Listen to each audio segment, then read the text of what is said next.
Hey guys, welcome back to my channel. This is Ebony and Botany.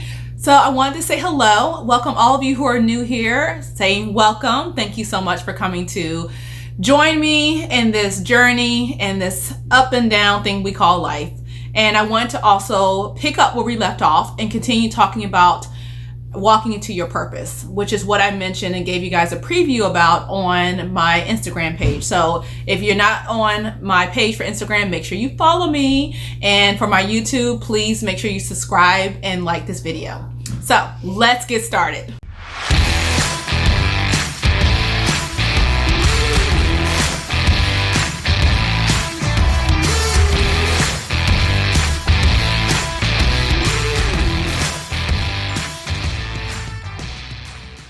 As far as walking to your purpose, what exactly does that mean? Well, I think it entails a lot of pivoting and going with the trends and figuring out where you fit in with what's going on right now in the world. There's a lot of pivoting that's going on because, as you know, I call 2020 the year of awakening. In my opinion, I know there feels like there's a lot of turmoil going on. There's a lot of tension. There's just a lot of change. But I consider this more of an awakening. I think this is a prime opportunity for all of us to come together in a unified front to create change that our children will benefit from. And that encompasses you as a person, and it also can carry over to your business as well. So let's dive deep into exactly what that means. For me, that means with more going with the flow, which is not always easy for me because I'm a pretty scheduled person. I would consider myself type A. I like for things to be really decided ahead of time, planned out. I don't like anything to change too frequently unless it's something that is more deliberate and I know exactly what direction we're going in. But 2020 has proven that you definitely have to go with the flow. And that can be a good thing, and you can turn some of those pitfalls into triumphs. So let's talk about that a little bit further. My last vlog, my 5-step plan, we talked about networking, communication, feedback, and some other tools and tips that I gave you in order to help you pivot your business and to expand the growth of your business. So make sure you check out that vlog I had before this one, because I also talked about racism in your business. And I'm going to go into that a little bit with this vlog as well, and how that helps you as a person be a part of the change. Because my mission is also to be a part of the change and what's going on in our world today. And for me, that means that entrenching myself into diversity and inclusion in any way that I can, any opportunities that come my way, make sure that it's helping me to grow as a person and it's helping me to grow my brand. As you know, my brand is already about uniting the African American diaspora with Africa, as well as bridging the gap between minorities all over the world. And right now, we are all impacted by everything that's going on that sparked in the US, but we've had a global response to what is happening. And I think this response has been absolutely amazing. Because as you know, racism, discrimination, not including people, the lack of diversity transcends worldwide. It's something that is a problem globally. And I feel like that's why you're seeing such a global response to what's going on. So with that being said, how does that help you, or how can you help be a part of that and help with breaking down those barriers to make sure that your business or that you are a part of the diversity inclusion? That's one thing you can do, is reevaluate your board of directors, reevaluate your team.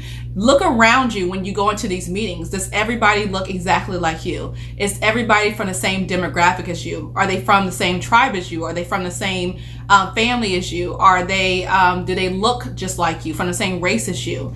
If your answer is yes, then that will give you the first red flag that you are not diversifying enough. You're excluding a certain group of people or certain groups of people that you could be including into your business, and you're probably missing out on a lot of buying power and a lot of dollars that could be spent for whatever service you're providing because you're not including this group of people.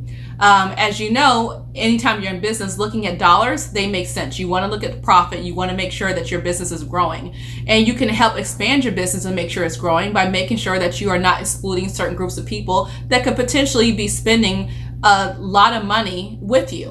And the next point is going to go into some steps that you can take if you're just a person that not necessarily is running a business of any type, but you just want to be a part of the change. Well, that can come into joining some organizations or groups that are already doing that, where you can help people. For example, in the US, you can help people register to vote in a certain demographic that's not known for always going to the polls, and that could help as well. You could get out there and lend your voice or lend your time to things that are helping to eradicate the racism and eradicate any type of biased behaviors or a system that's already in place that's excluding groups of people.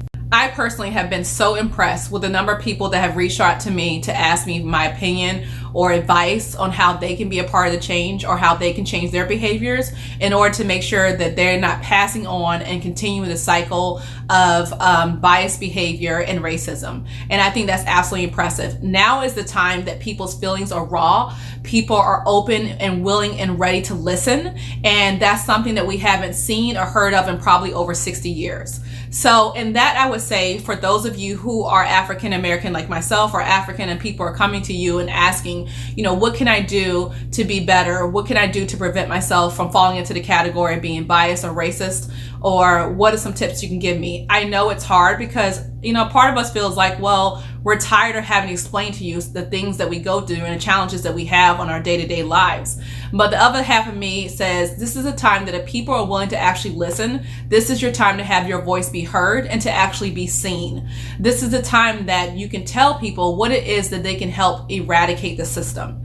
And some things that I've talked to some of my counterparts about that are not African American is, what does that exactly look like? And a couple things that we came up with that I thought were very impactful were, when you're having conversations in a group of people, and let's say all the people in the room are white, is when you're talking about the topic of race, don't shy away from it. Talk about it authentically. Talk about it honestly. Have the conversation, because what I find a lot of times is you have Black people like myself or Black families where we are constantly talking to our children about what racism is, how to prevent it, and how to survive it. And we're having these conversations all the time because theoretically and historically, we are the ones that are impacted by the consequences of racist behavior, right? We're the ones that suffer the consequences of it. But you also need to have people that may not have ever experienced it understand that I look at it like a disease, just like COVID and the pandemic, and talking to your kids about wearing masks and washing their hands. You need to talk to your kids about not repeating the cycle of being racist or biased or discriminatory in any way, shape, or form. You need to talk to them about what it looks like to do that. Talk to them about how to prevent it and how to stand up and be an advocate for people when they're in the presence of that type of behavior being done, and how they should stand up and help be a part of stopping it. That is how you stop the cycle. So we had some good conversations about what does it look like to actually be an ally or advocate of someone who is anti-racist, and how does that come across. That was one thing that we talked about, was taking a stance, having a conversation, and when you see those behaviors around you, saying, no, this is not okay. I'm not going to allow this to continue. Another thing that we talked about is organizations that are already set up to combat this type of behavior, and just lending your time and volunteering so that you can make sure you help out in any way that you can to be a part of the change. And also in your everyday life is checking in with people that, you may think some of your Black friends or African American friends, Latino friends, Mexican friends, Asian friends, anyone that you think may have been impacted by the consequences of racism, checking in with them and asking them, hey, are you okay? What can I do to help? What are some steps I can take for my family to make sure that we're not passing these behaviors on? So just having everyday conversations with them and asking them what that looks like. I think a lot of people get stuck with, they have already decided they don't want to be a part of that, and they want to stand on the right side of history and say, hey, my family and I do not stand for that kind of behavior or that type of mentality. But then they get stuck with, okay, what do I do next? Or how does that look as far as putting it into action? What do we do with that? If you are someone who is a business owner, or if you have a business that you're servicing the community, the next thing you could do is make sure you have a diversity and inclusion council. Make sure that you are contracting with or asking someone to come in that's going to be a diversity and inclusion organization, where they can talk to your company, they can talk to your organization about what does that look like, and some steps they can take to make sure that your company is not putting out a message that you exclude certain groups of people. You can make sure that you reach out and find people that can come in and teach your employees how to make sure when they're doing the hiring process, or when they're talking to their employees, or when they're thinking about different type of imagery or type of marketing and promotions that they're putting out there, making sure that it's not just one type of look, or you're not promoting to one specific group of people. Make sure you check in with people that specialize in diversity and inclusion, and have them come in and look at the room around you. What does your staff look like? Is it diversified or is it not? And that includes, men, women. Is it a diverse group of people or is it not? And all you have to do is look, and you'll get the answers.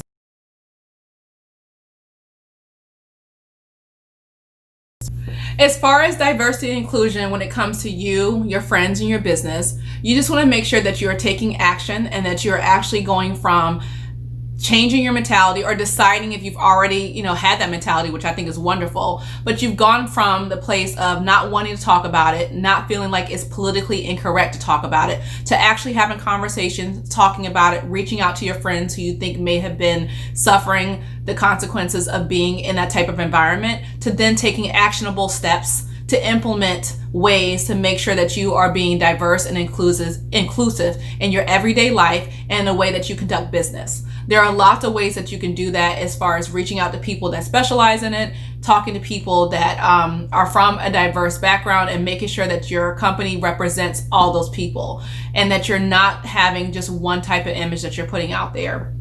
So that was like the recap of what we just talked about. I'm going to go into it a little bit further and what that looks like. I'm also going to let you guys come on the journey with me and show you some things that I have cooking, that I'm doing, that I'm excited about, along the lines of diversity and inclusion. And I hope you enjoy it. I'm having a blast doing it. Like I said, I'm just kind of going with the flow right now. I had a vision for my business, and I'm trying to be flexible and pivot and just take opportunities as they come. So I hope you would join me in on it on my Instagram and my YouTube channel. For those of you who have joined me already, thank you so much for the support and the love. I so appreciate it. And for those of you who are new, welcome again. I'm so glad to have you on this ride with me. As we go along, I'll start incorporating a little bit more about my family and my kids, who I love so much.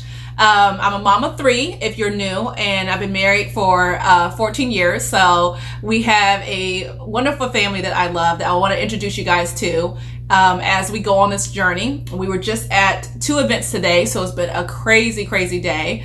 And then we had to get some photos done and some other things. So I will be posting those updates as we go along. And I think it's going to be quite an exciting, interesting year.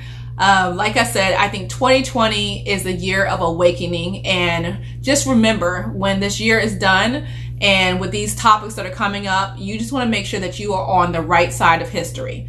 And when you look back at this year, and with everything that's being done, what were you focusing on? Were you focusing on the turmoil and the destruction and the tension, or were you focusing on the change and the cries and the pain and the suffering that people were yelling out and saying, this has got to stop. We need help.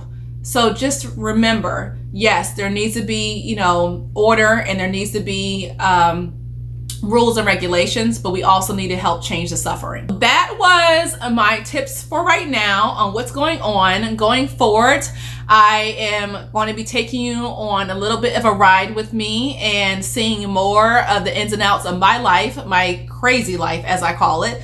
I always say in this household, it is always like balls to the wall. I mean, there's something different, something crazy every single day. And you guys will be able to go along on that ride with me. And I think a year from now, it's going to be crazy to look back and see what's going on. Right now, we are gearing up for fall and getting the kids ready for the next academic year. I am trying to ramp up my business and get that going. So spread the word. And then we are also trying to make some decisions about our next endeavors. So thanks for coming again, guys, and I'll have the next vlog coming up soon. Until next time, XO. This is Ebony and Botany, and I'll see you soon. And don't forget to subscribe, ring the bell, and I'll see you guys next time. Bye.